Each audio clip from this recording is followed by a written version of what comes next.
Hello प्यारे बच्चों, good morning, Radhe Radhe, सत श्री अकाल। सभी को मेरा प्रणाम, आप सभी को। ठीक है, राम राम।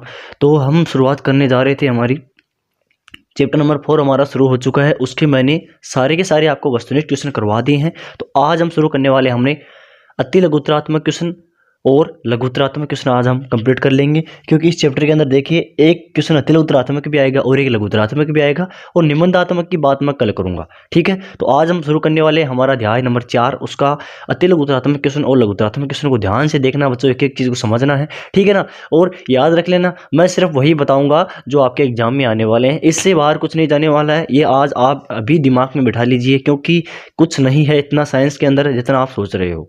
ठीक है ना, आराम से पेशेंस रख के काम करना है, सभी चीज़ें याद होंगी, सभी चीज़ें आपको दिमाग में ठहरेंगी। ठीक है ना, बस काम आपको एकदम पेशेंस रख के करना है, किसी बात की जल्दबाजी नहीं करनी है आपको। टाइम ये मत सोचना कि टाइम बहुत कम बचा है, टाइम बहुत है। 15 दिन बचे हैं तो ये मान के चलो बहुत है, 15 दिन में बहुत कुछ हो सकता है। ठीक है ना, तो देखिए, तो हमारा क्वेश्चन आज शुरू करेंगे, हम अति लघु उत्तरात्मक क्वेश्चन की बात करेंगे और बात करेंगे किसकी, लघु उत्तरात्मक क्वेश्चन की बात हम करने वाले हैं। तो ध्यान से देखना एक एक क्वेश्चन को। सबसे पहले हम बात करेंगे आज अति लघु उत्तरात्मक क्वेश्चन कौन से हैं, उसकी हम बात करने वाले हैं। तो देखिए, अति लघु उत्तरात्मक क्वेश्चन थोड़ा सा समझेंगे, वस्तुनिष्ठ मैंने करवा दिए हैं और आपके अति लघु उत्तरात्मक आज हम शुरू करने वाले हैं। तो देखिए, अति लघु उत्तरात्मक में पहला क्वेश्चन आपका ये है कि हीरा जो आपका होता है वो विद्युत का चालन नहीं करता। क्यों नहीं करता? क्योंकि हीरे में कार्बन का प्रत्येक परमाणु कार्बन के 4 परमाणु से जुड़ा हुआ होता है और एक दृढ़ त्रिआम्लीय संरचना बनाता है। इसी कारण कार्बन के पास कोई इलेक्ट्रॉन नहीं होते हैं, विद्युत का चालन नहीं करते हैं। तो देखिए, इसमें क्वेश्चन आता है कि हीरा जो होता है वो विद्युत का चालन क्यों नहीं करता है। तो इसमें आपको क्या करना है कि हीरा क्या होता है, इसमें 4 कार्बन होते हैं और आपको पता होगा कि हीरा एक दृढ़ संरचना होती है, मतलब सबसे कठोर संरचना होती है। तो हीरे में क्या होता है, जो कार्बन होते हैं उनके मध्य जो बॉन्डिंग होती है वो बहुत मजबूत होती है, मतलब कि उनके अंदर गैप बिल्कुल भी नहीं होता है और एकदम पास पास में सटे हुए रहते हैं, जिससे क्या कारण होते हैं, उसी कारण उनकी जो संरचना होती है वो और कठोर होती है। और संरचना भी क्या होती है, एक डायमंड से आपको पता होगा हीरा कठोर संरचना होती है। कैसी होती है? कठोर संरचना होती है। और सबसे कठोर धातु भी आप हीरे को समझ सकते हो आप। ठीक है ना, कार्बन का सबसे कठोर अपरूप होता है। इसके अंदर क्या होती है, बॉन्डिंग सबसे नियरेस्ट होती है कार्बन के अंदर। तो क्या होता है, इलेक्ट्रॉन बिल्कुल नहीं बचते हैं, और जिसके अंदर इलेक्ट्रॉन नहीं होंगे तो वहाँ पर जो विद्युत धारा होती है, इलेक्ट्रिक करंट जो होता है, उसका फ्लो नहीं होगा, प्रवाह नहीं होगा। तो हम कह सकते हैं जो हीरा होता है वो विद्युत का कुचालक होता है। ठीक है, आगे हम देखेंगे अगला क्वेश्चन। कार्बन परमाणु का क्रमांक कितना होता है? कार्बन परमाणु का क्रमांक आपका 6 होता है।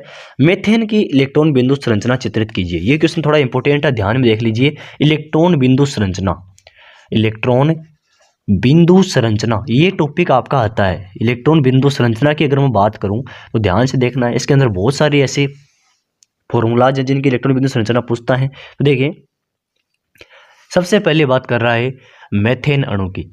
किसकी बात कर रहा है? मेथेन अणु की बात कर रहा है, उसकी इलेक्ट्रॉन बिंदु संरचना की बात कर रहा है, CH4। अब आपको याद करना है कि इसमें होगा कैसे। तो देखिए, आपको याद होगा कि कार्बन के पास में संयोजकता कितनी होती है? 4 होती है। कार्बन की संयोजकता अगर 4 होगी और हाइड्रोजन भी कितने संयोजित करे? इसने 4 संयोजित करे हैं। तो सबसे पहले कार्बन की संयोजकता को कंप्लीट कीजिए।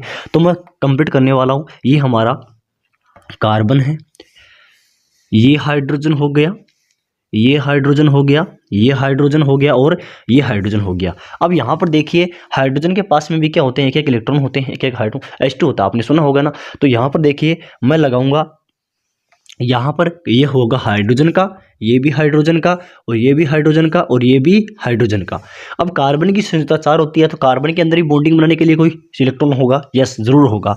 तो यहाँ पर मैं कार्बन का ले लेता हूँ, तो ये कार्बन का हो गया और ये भी कार्बन का हो गया, ये कार्बन का हो गया और ये भी कार्बन का हो गया। तो ध्यान से देख रहे होंगे, यहाँ पर कार्बन का है और यहाँ हाइड्रोजन का है। अब क्या होगा, किसी भी बंध को बनाने के लिए, किसी भी बंध को बनाने के लिए इलेक्ट्रॉन का संयोजन होना जरूरी है, मतलब इलेक्ट्रॉन का जुड़ना बहुत जरूरी है। तो इसमें से क्या होगा, यहाँ पर जो कार्बन है अपनी संयोजकता को पूर्ण करने के लिए और हाइड्रोजन को अपनी पूर्ण करने के लिए ये बॉन्डिंग बनाएंगे। क्या बनाएंगे? बॉन्डिंग बनाएंगे। जिससे क्या होता है, ऐसे आपको समझना है, अगर आप दोनों में डॉट डॉट लेते हो तब भी इनको मिलाओगे तो सिंगल बॉन्ड बनेगा। क्या बनेगा? सिंगल बॉन्ड बनेगा। अगर आप एक डॉट लेते हो और एक क्रॉस लेते हो तब भी आपका क्या बनेगा? सिंगल बॉन्ड बनेगा। लेकिन आपके पास में 2 डॉट हैं और 2 ही क्रॉस हैं, तब आप इसको मिलाएंगे और इसको मिलाएंगे तो कैसा बंध बना? द्विबंध बना। अगर आपके पास में 3 डॉट हैं और 3 ही क्रॉस हैं तो आपके पास में कैसा बंध बना, त्रिबंध बना, ठीक है ना। इसी से हम समझेंगे कि चीज़ को ध्यान से भी देखना, बनते हुए देखना आपको कि किस तरह से हमने ये बनाए हैं। तो देखिए यहाँ से ये वाला कार्बन और ये वाला कार्बन क्या करेगा, इलेक्ट्रॉन का ट्रांसफर करेगा। तो सबसे पहले मैं कार्बन के गोला लगा लेता हूँ, वो देखेंगे, हम समझेंगे। देखिए इसके मैं थोड़ा सा राउंड कर लेता हूँ, ये यहाँ पर आपका राउंड हो गया है। आकृति पर नहीं जाना, आकृति कैसी बनी है, ठीक है ना, आकृति पर बिल्कुल नहीं जाना आपको, ठीक है। अब देखिए यहाँ पर आपको हाइड्रोजन को क्लोज करना है, किसके साथ में क्लोज करना है, इसके साथ में, जो क्रॉस है इसके साथ में इसको क्लोज करना है। कैसे करना है वो देखिए, यहाँ से इस क्रॉस को हाइड्रोजन के साथ में क्लोज करना है और कार्बन को यहाँ पर छोड़ना है, ठीक है। ऐसा ही सभी के अंदर चारों तरफ करना है और ये आपकी क्या बन जाएगी, मैथेन की इलेक्ट्रॉन बिंदु संरचना बन जाएगी। अगला क्वेश्चन आपका, निम्नलिखित अभिक्रमों में साथ एथेनॉल की रासायनिक अभिक्रिया लिखी, छोड़ दीजिए, ऐसा क्वेश्चन नहीं आता है और पूछे तो कोई दिक्कत नहीं है। कार्बन के पूर्ण दहन पर प्राप्त गैस का रासायनिक सूत्र। अब कार्बन का पूर्ण दहन, कार्बन का पूर्ण दहन का मतलब क्या होता है, ये देखिए कार्बन का पूर्ण दहन, कार्बन का पूर्ण दहन। अब कार्बन का पूर्ण दहन का मतलब क्या होता है, कार्बन ये हो गया आपका, पूर्ण दहन मतलब ऑक्सीजन की उपस्थिति में करेंगे तो यहाँ पर हमारे पास में क्या निकलेगी, CO2 निकलेगी। क्या निकलेगी बेटा, CO2 निकलेगी। और यहाँ पर पूछ क्या रहा है कि कार्बन के पूर्ण दहन में कौन सी गैस प्राप्त होती है, तो यहाँ पर आप क्या बताओगे, CO2 गैस प्राप्त होती है, मतलब कार्बन डाइऑक्साइड गैस बाहर निकलती है। आगे देखिए, आगे है इसके अंदर कार्बन के दो क्रिस्टलीय अपरूपों के नाम लिखिए। तो कार्बन के दो क्रिस्टलीय अपरूप जो होते हैं वो कौन से हो जाएंगे, वो देखिए। कार्बन के दो क्रिस्टलीय अपरूप, अपर रूप कौन से होते हैं, एक तो होता है आपका हीरा, एक होता है आपका ग्रेफाइट, ठीक है। ये होता है आपके क्रिस्टलीय अपरूप होते हैं, ठीक है, याद कर लेना। अगला क्वेश्चन है, मार्स गैस का संरचना सूत्र बनाइए। मार्स गैस का संरचना सूत्र वही होगा, इसी का नाम क्या होता है आपका, मार्स गैस। क्या होता है, मार्स गैस या फिर मेथेन गैस, ठीक है। आगे हैं, आईपीएसी नाम लिखिए। ये थोड़ा सा काम की चीज़ है क्योंकि आपके एग्जाम में आईपीएसी नाम आने वाले हैं, 1 2 या 3 जरूर आएंगे। आईपीएसी नेम हमको लिखना है और जो यौगिक है वो क्या है, चेन दे रखी है इसने, CH3 CH CH2 double CH और डबल बॉन्ड का CH2 और यहाँ पर जुड़ा हुआ है क्लोरीन। क्या जुड़ा हुआ है, क्लोरीन जुड़ा हुआ है। अब बोल रहा है आईपीएसी नामकरण करना है इसका। अब मैंने आपको बताया होगा, सिखाया होगा आईपीएसी नाम करने का तरीका, लेकिन आपको अगर नहीं बताया तो समझ लीजिए। तो क्या होता है, आईपीएसी नामकरण के अंदर करने के जो रूल होते हैं वो कौन से होते हैं। पहला रूल ये होता है कि आईपीएसी अगर हमें नामकरण करना है तो सबसे पहले हम कार्बन परमाणु की सबसे लंबी श्रृंखला का चयन करते हैं। क्या करते हैं, सबसे लंबी श्रृंखला का चयन करते हैं, ठीक है। सेकेंड रूल हमारा क्या होता है, इसके अंदर देखते हैं कि कोई प्रतिस्थापित समूह है या नहीं। अगर कार्बन श्रृंखला के अंदर कोई प्रतिस्थापित समूह है तो हम उस साइड से नंबरिंग करेंगे, उस साइड से अंकन करेंगे, नंबर देंगे कि जहां से उस प्रतिस्थापित समूह को क्या मिले, कम से कम अंक मिले, चाहे वहीं से हमें अपनी श्रृंखला शुरू करनी पड़े। अगर बात यह आ जाए कि श्रृंखला के अंदर एक या एक से अधिक प्रतिस्थापित समूह हो, क्या हो, एक या एक से अधिक प्रतिस्थापित समूह हो, तो हमें याद रखना है जिस भी समूह का नाम अल्फाबेट के अनुसार आए तो हमें उन दोनों का नाम किसके अकॉर्डिंग रखना है, अल्फाबेट के अकॉर्डिंग रखना है। मतलब कि ABCD के अंदर जिसका नाम पहले आएगा उसका नाम पहले लिखेंगे और जिसके बाद में दूसरे का आएगा उसके बाद में दूसरे का लिखेंगे और उसी के अकॉर्डिंग हमको नंबरिंग करनी है, ठीक है। दोनों एक जगह आ रहे हैं तो दोनों को साथ में कंबाइंड लिखेंगे और अल्फाबेट के अनुसार में उनका नाम लिखने वाले हैं। बात करूं बॉन्डिंग की, अगर आपका एन फर्स्ट बॉन्ड आएगा तो एन होगा, दो बॉन्ड आएंगे, डबल बॉन्ड आएगा तो क्या होगा, इन होगा, और ट्रिपल बॉन्ड आपका आएगा तो होगा आयन, तो एन इन आयन होगा। अगर जहां पर बॉन्डिंग स्टार्ट हो रही है वहां से हम शुरू कर सकते हैं, या फिर अब यहां पर मैं बात करूं तो यहां से हमारी नंबरिंग कहां से शुरू होगी, यहां से शुरू होगी, क्योंकि यहां पर देखिए प्रतिस्थापित समूह कहां पर है, यहां पर है। कहां से है, यहां से है, तो हमें इसका जो आपका नाम होगा वो क्या होगा। देखिए स्टार्ट करूंगा मैं, आप बताना मेरे को कि यह मैं सही कर रहा हूं या नहीं कर रहा हूं नंबरिंग।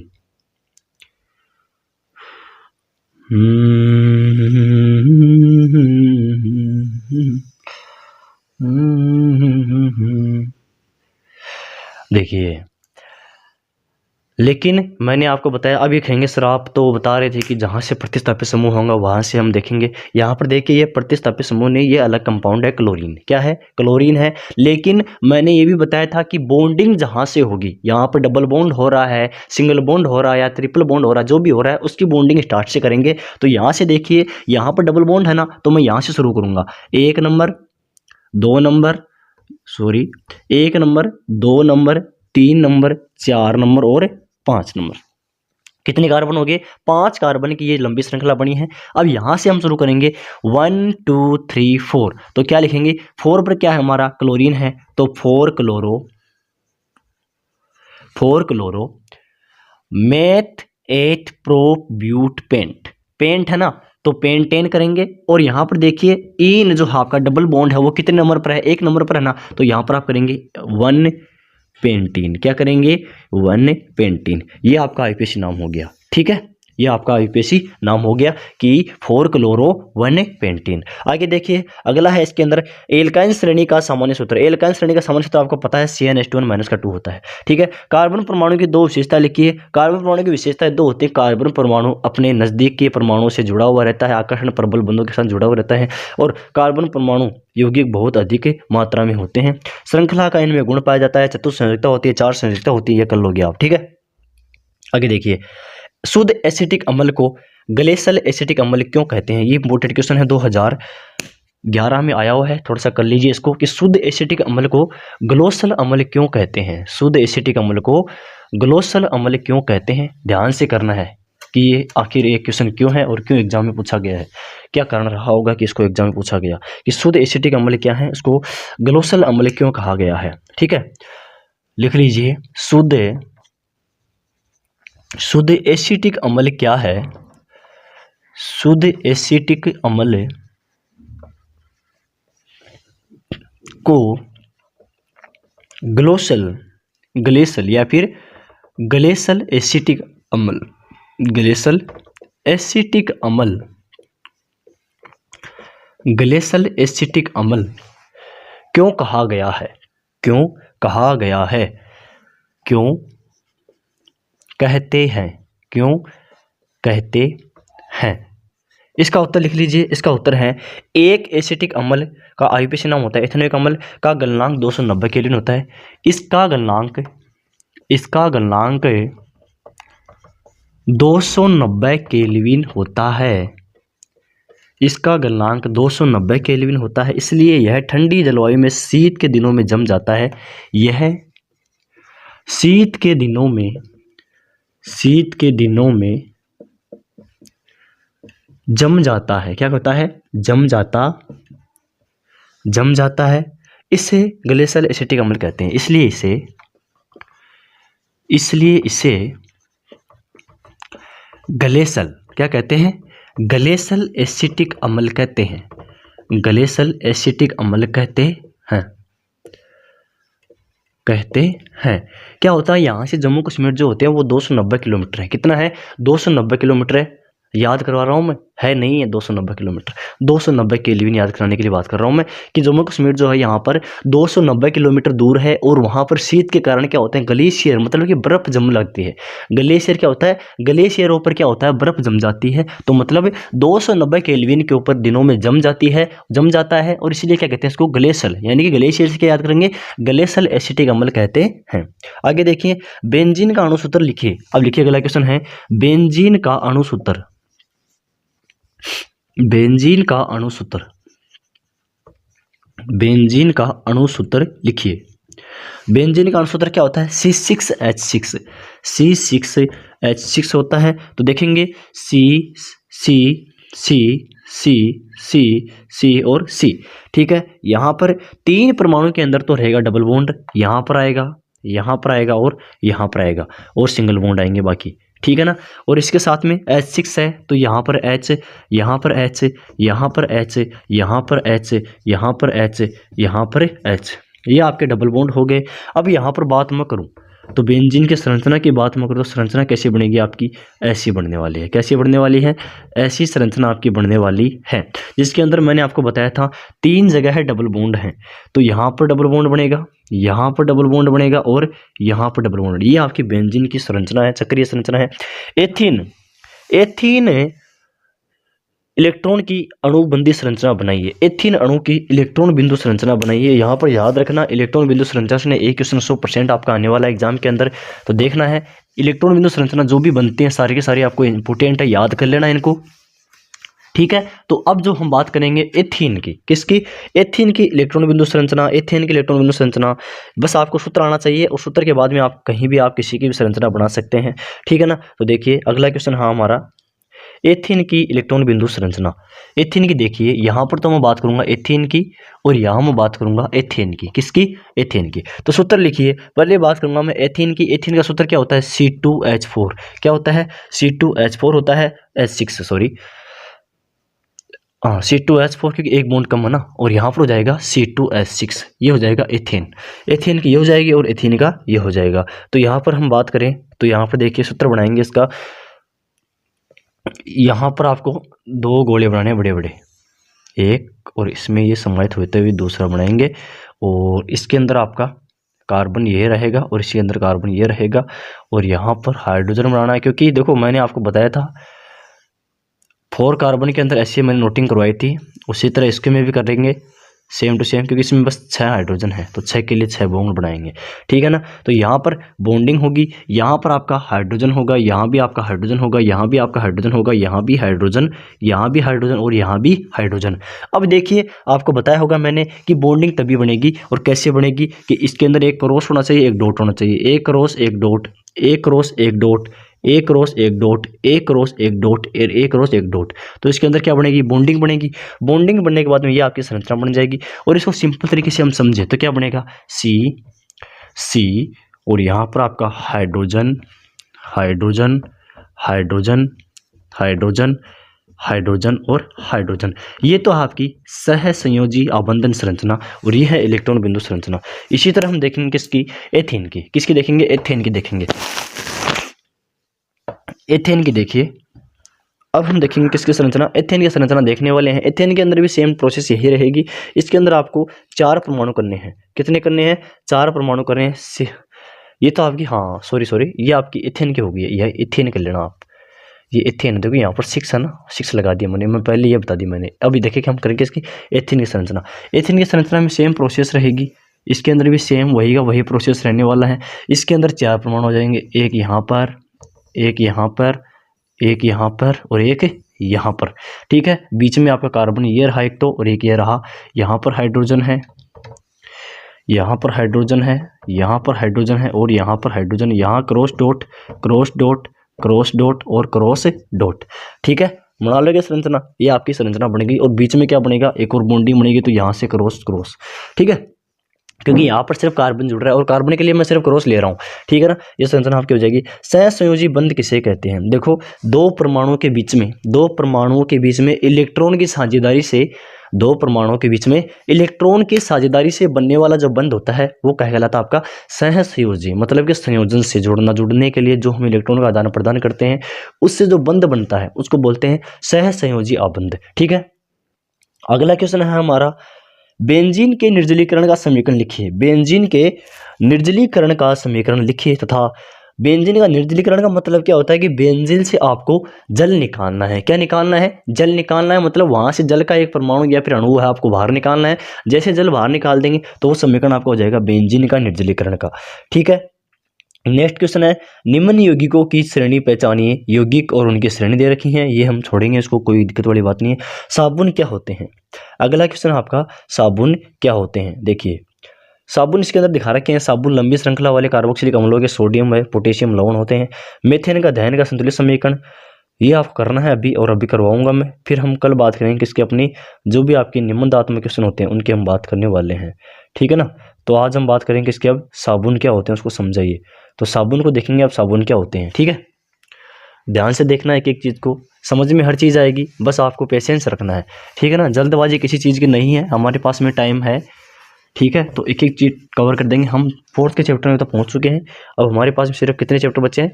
9 चैप्टर और बचे हैं, 9 चैप्टर और बचे हैं। उनको भी हम जल्द ही कंप्लीट कर लेंगे। कुछ टॉपिक ऐसे हैं जो छोटे होते हैं। तो साबुन क्या होते हैं? साबुन अपमार्जक मैंने आपको अंतर बताया हुआ है। साबुन अपमार्जक क्या होते हैं? ये सोडियम पोटेशियम लवण होते हैं, ठीक है ना। ये प्रबल क्षार से बनते हैं, ये जल कठोर जल के साथ विक्रिया नहीं करते हैं। ये कर लेना आप अम्ल क्षार। साबुन और अपमार्जक में अंतर आ गया जाएगा, करा दूंगा मैं, ठीक है ना।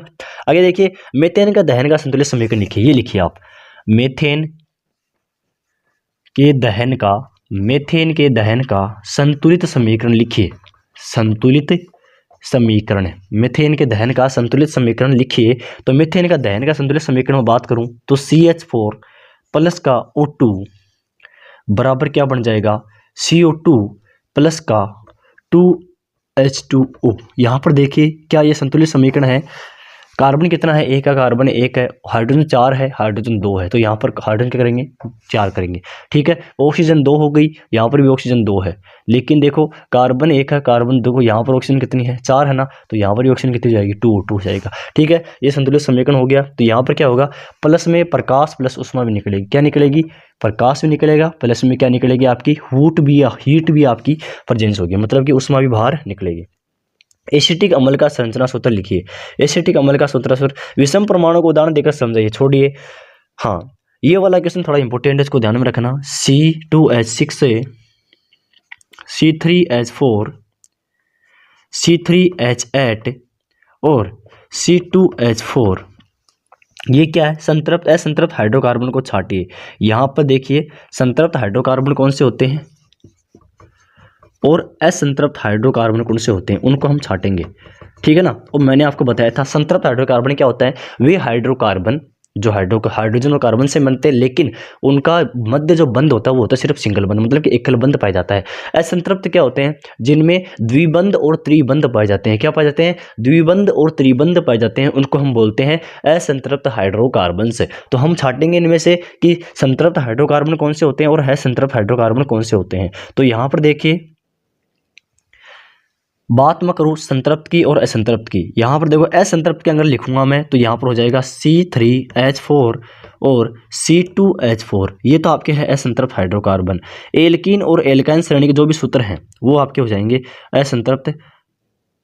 संतृप्त सारे के सारे असंतृप्त ही हैं, ठीक है ना। संतृप्त हाइड्रोकार्बन्स ये 2 ही हैं सिर्फ। और संतृप्त की बात मैं करूँ तो जिसके अंदर सिंगल बॉन्डिंग होगी वह संतृप्त हो जाएगा, ठीक है ना। अगला वाला क्वेश्चन देखिए, अल्कोहल का विकृतीकरण क्या है? 2013 के अंदर आया हुआ है कि अल्कोहल का विकृतीकरण क्या है, समझाइए। अल्कोहल का विकृतीकरण क्या होता है? देखिए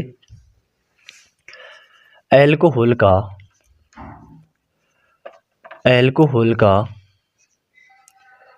विकृतीकरण, अल्कोहल का विकृतीकरण क्या होता है? अल्कोहल का विकृतीकरण क्या होता है उसको समझेंगे। अल्कोहल का विकृतीकरण क्या होता है? देखिए औद्योगिक उपयोग के लिए 2013 में आया हुआ है, 2013 में आया हुआ है RBSc बोर्ड में, ठीक है।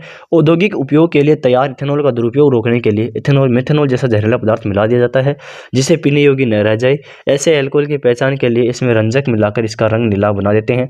ऐसे अल्कोहल को विकृति अल्कोहल करते हैं। आपको देखो ना, एथेनॉल की जगह मेथेनॉल जैसा जहरीला पदार्थ मिलाते हैं। देखो इथेनॉल का दुरुपयोग रोकने के लिए क्या करते हैं? इथेनॉल का जो दुरुपयोग है, इथेनॉल क्या होती है? आपकी शराब होती है, उसका दुरुपयोग मतलब कि इसको हानिकारक है ये, और इसको ज़्यादा मात्रा में प्रयोग न करें। इसको रोकने के लिए क्या करते हैं? कुछ अपने फायदे के लिए इसमें मेथेनॉल मिला देते हैं। और मेथेनॉल क्या होता है? जहरीला होता है, ठीक है ना।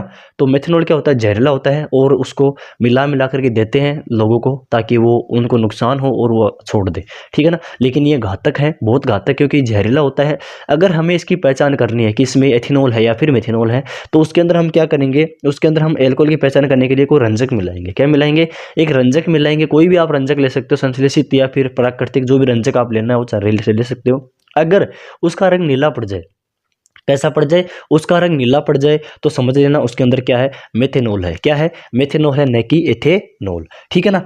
असंतृप्त हाइड्रोकार्बन्स का संतृप्त हाइड्रोनीकरण कैसे होता है? संकलन अभिक्रिया दीजिए। देखिए यहाँ पर समीकरण है। एल्केन सामान्य सूत्र लिखिए, बता दिया मैंने। अमोनिया का अणुसूत्र संरचना लिखिए। देखिए भाई अमोनिया का, अगला क्वेश्चन लिखिए, अमोनिया का अणुसूत्र व संरचना लिखिए। अमोनिया का अणुसूत्र व संरचना लिखिए। अमोनिया का अणुसूत्र व संरचना, ठीक है ना। अमोनिया का अणुसूत्र और संरचना लिखेंगे तो अणुसूत्र क्या होता है आपका NH3। और सूत्र की बात मैं करूँ संरचना सूत्र की, तो यहाँ पर हो जाएगा N और ये हाइड्रोजन और यहाँ पर हाइड्रोजन और यहाँ पर भी हाइड्रोजन और यहाँ पर भी इसके पास में 2 इलेक्ट्रॉन है। ठीक है ना। CNG का पूरा नाम क्या होता है? CNG का पूरा नाम होता है कंप्रेस्ड नेचुरल गैस, संपीड़ित प्राकृतिक गैस। कार्बन एक अपूर्व फ्लोरीन है, इसे यह नाम कैसे मिला? आपको पता होगा कि वैज्ञानिक थे बकमिस्टर फ्लोरीन, उसके नाम पर यह पड़ा था। 60 के माध्यम से पड़ा था, ऐसे वैसे लिखना है, कुछ इंपोर्टेंट नहीं है। संतृप्त हाइड्रोकार्बन किसे कहते हैं? मैंने बता दिया संतृप्त हाइड्रोकार्बन क्या होते हैं। संतृप्त हाइड्रोकार्बन वे हाइड्रोकार्बन जिनके अंदर एकल बंध पाया जाता है, मतलब कि एक इलेक्ट्रॉनों का आदान प्रदान होता है जिससे एकल बंध बनता है। और असंतृप्त हाइड्रोकार्बन की आपको बात पूछिए तो असंतृप्त हाइड्रोकार्बन में क्या करना है? ऐसे हाइड्रोकार्बन जो हाइड्रोजन और कार्बन के दो बंध या फिर त्रिबंध, द्विबंध या फिर त्रिबंध की संयुक्त से बनते हैं, मतलब कि 3 इलेक्ट्रॉन या फिर 2 इलेक्ट्रॉन की साझेदारी से जो भी हाइड्रोकार्बन्स बनते हैं उसको बोलते हैं असंतृप्त हाइड्रोकार्बन। ठीक है ना। आगे हम देखेंगे हाइड्रोकार्बन कार्बन के बारे में बता दिया मैंने। अब आगे देखेंगे इसके अंदर संरचनात्मक समावेता किसे कहते हैं। ये वाला पॉइंट इंपोर्टेंट है कि संरचनात्मक समावेता क्या होती है। देखिए संरचनात्मक समावेता, संरचनात्मक समावेता, संरचनात्मक समावयवता, संरचनात्मक समावयवता। संरचना क्या होती है? सूत्र समान हो और संरचनाएं भिन्न भिन्न प्रकार की हो, उन यौगिकों को संरचनात्मक समावयवता कहते हैं। ऐसे यौगिक जिनके अणुसूत्र समान हो, लिख लीजिए ऐसे यौगिक